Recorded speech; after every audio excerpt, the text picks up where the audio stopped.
It's a new year, and I want to take a moment to look back and share my favorite video gear that I bought in 2022.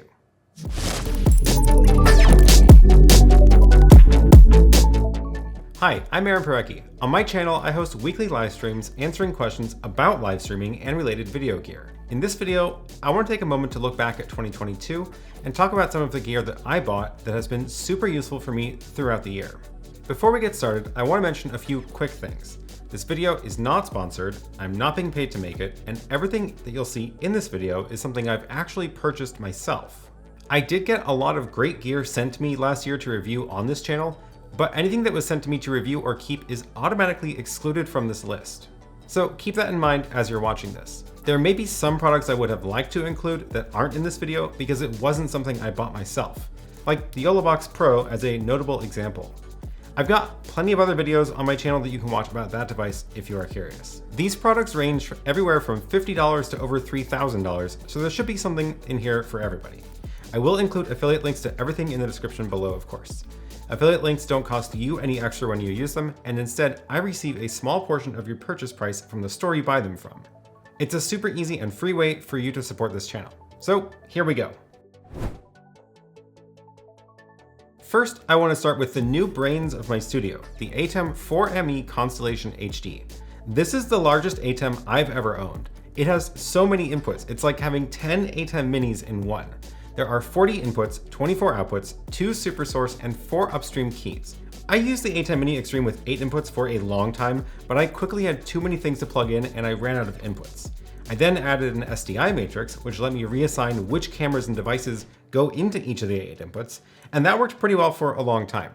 I actually talked more about that whole setup in my studio tour video. You can find that link up here and in the description down below.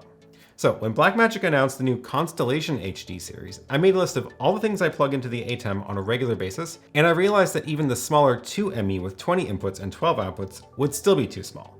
So I decided to go for the much more expensive 4ME with 40 inputs and 24 outputs. I have all the devices in my studio connected into the Constellation, and that's all these cameras, as well as the HyperDeck for video playback and recording, the Apple TV, my computer screen, the Mage-Well Pro Convert for receiving a remote stream, and a whole bunch more things. But also, all these monitors around the room are also connected to the outputs, which means I can press these buttons to change what shows up on them. Let's say I'm recording a video here and I want to keep an eye on all my camera angles. I can show the multi-view, but if I want to see a close-up of my camera to check focus, I can just switch to showing that. Or I can even switch it to show my computer monitor if I need to quickly check something online. And with 24 outputs, I can afford to connect all of my monitors into the setup. That includes this one, the teleprompter, the monitor on my desk, the one above my camera, and I still have plenty of outputs to spare. Now, the big difference between the Constellation HD series and the ATEM Mini Extreme, aside from the number of inputs and outputs, is that the Extreme includes streaming and recording built in, and the Constellation does not. So that means I lose out on being able to record on the ATEM itself. So now I needed to find another recorder, and that takes me to number 2. The ATEM SDI Pro ISO. This is a new version of the ATEM Mini series that uses SDI instead of HDMI ports. I actually got the smaller 4-input Pro rather than the 8-input Extreme because I realized that I'm actually not usually recording more than 4 camera angles at a time anyway. So just like the HDMI ATEM Mini Pro ISO, the SDI version records all 4 angles to a drive that you plug into the back. So what I've done is I've taken 4 of the SDI outputs of the Constellation and I've run them into the 4 inputs of the ATEM SDI Pro ISO. So that means I can choose which 4 of the 40 inputs show up on this ATEM to record them. And if I want to record 4 camera angles on my desk, I can switch that up, or I can record my main camera, the overhead camera, my computer, and the Apple TV. This ATEM SDI has already been super useful and it complements the Constellation HD very nicely. Like the HDMI version, this is definitely the cheapest way to get a 4-channel video recorder. The HDMI version is also cheaper than the SDI, so if you don't need the SDI ports and the extra SDI out, you can get a really affordable 4-channel HDMI recorder. And if you go up to the Extreme, you get to record, of course, all 8 inputs at once. And there is nothing anywhere near that price tag for 8-channel recording. Next up is this TC Electronic Clarity M Stereo. That's a mouthful. This is a way to monitor your audio visually. I have this mounted right near my main camera when I'm live streaming so I can always quickly look at how loud the audio is. It gives me a quick way to check that my microphone is actually turned on without having to listen on headphones. Plus, it draws a little graph of how loud the signal is over time, so I can see the loudness over the last few seconds. I first used this when I was helping run the ResolveCon livestream with Photo Joseph, and after that, I had to pick one up for my studio. Speaking of other things that I bought after using them at ResolveCon, all of my cameras in the studio are now the Lumix BGH-1 box cameras. Prior to this, most of my cameras in the studio were the Lumix G7, which is a pretty affordable mirrorless camera with micro four thirds mount. I like the colors of the Lumix cameras, and I didn't have to do much tweaking at all, which is really great for live streaming. But at ResolveCon, Photo Joseph brought all of his BGH-1s from his studio to use there, and I quickly saw how perfect those cameras would be for my studio. Most of what I do in this studio is live video of sorts, either my weekly live streams on this channel or doing live training on Zoom or other platforms. These cameras are perfect for that. Because I'm the only one in the studio, I don't want to have to run around behind each camera to change all the settings. These cameras can all be controlled from a computer using the Lumix Tether app. All I have to do is run 2 wires to each camera. There's SDI for the video and a network jack for network control and power. Yes, there's actually no regular power cord or batteries for these cameras. So for each camera, I run only these 2 wires back to the main rack. So it also keeps the mess of cables a lot cleaner. I can stick these cameras anywhere and I don't have to worry about how to power them. They're all powered from my network switch in the rack. Once they're on the network, I can control them all from my computer. That includes everything from basic exposure controls, focus, and even navigating the full menu system. They're basically everything I want from a camera. The SDI output means I can run them longer distance than would work with HDMI, and my ATEM is all SDI, so it's perfect for that. If you want to know the whole story of how I was able to buy 7 of these cameras for almost half of the price, I will link to a video I did about that whole process up here and in the description. I will caveat this by saying I don't actually think these are good cameras for someone who is just starting out building their studio. There is a bit of a learning curve, but they are exactly what I wanted for my studio cameras. Next up, let's move on to audio. I bought this Zoom F3 recorder because it is the smallest 32-bit audio recorder on the market. It has 2 XLR inputs and it is super tiny, powered by 2 AA batteries. Main reason I was interested in this was for the 32-bit float recording. If you haven't heard about this technology yet, it is super cool. Basically, you don't need to worry about clipping at all. I don't have time to get into the details here, but I'll link to a very good video by Judd all about the Zoom F3 32-bit float recording. The great thing about 32-bit float is that it captures way more detail than a regular 24-bit recording. It lets you recover clipped audio in a way that you can't with 24-bit. And it also lets you boost quieter levels with better quality. The Zoom F3 has a line output jack, which you can run into your camera if you need the audio there, but it is worth noting that if you do that, you of course lose the benefits of the 32-bit float. That jack sends an analog signal out, and your camera turns it back into 24-bit recording. Basically, it turns it into a regular audio interface at that point. But you can use that to your advantage by recording the full resolution 32-bit float on the SD card, but then outputting the analog to your camera for your live streams. And then later, of course, you can edit the raw recording back into your video to get a better end result.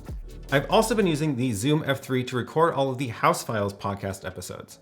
It's great because I can just throw 2 of the Shure SM58 microphones into the Zoom F3 and not worry about checking levels at all because I know the Zoom will be capturing enough detail that I can set the levels right later when I'm editing the video in post. Speaking of which, you should definitely check out our House Files channel. We're posting videos all about the process of building a triplex in Portland, including everything from permitting to picking out faucets and ovens, and of course, network wiring. Another audio device that has quickly found its way into my regular workflow is the DJI Mic. This is a 2-channel wireless microphone system. Everything except the audio cable fits into the charging case.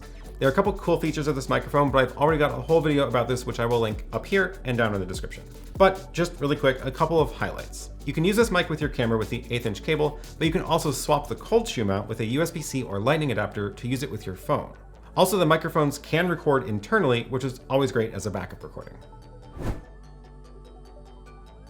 Okay, on to number 7, the PK1 ATEM Mini and YoloBox stands. While this technically isn't something I bought myself, this is my own product line, and we created a bunch of new versions of the products in 2022.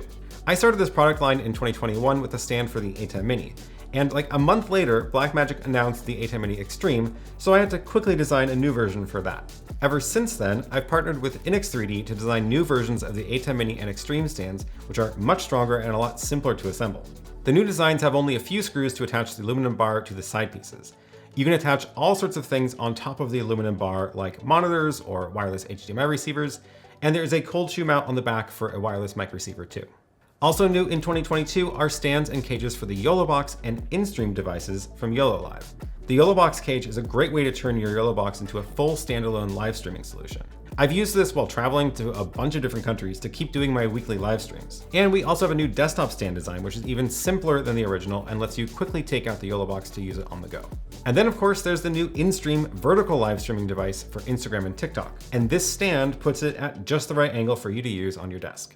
It also has a 1/4-20 mount on the back if you want to attach it to a tripod. You can find links to buy all these stands at PK1.tv, and I will leave a link down below as well. Now I want to move on to some useful accessories that aren't directly camera related. Starting with this remarkable e-paper tablet. I've been eyeing this for a while, but I decided to give myself an early birthday present and get this for myself. The surface of this is textured, so it's way nicer to use a pencil on it. It feels almost like writing on paper. There are no apps, only documents, so there's no distractions. You can load in ebooks or PDFs or just open a blank document and start writing. But one of the main reasons I got it was to use it as a planner for this year. I created a PDF calendar, loaded it into this device, and now I can plan out my months and weeks. I wanted this year at a glance overview, which is based on the layout I have for my wall calendar. I wanted space to be able to actually write things inside of each day on the year page. The other cool thing about this is being a digital planner, everything is clickable.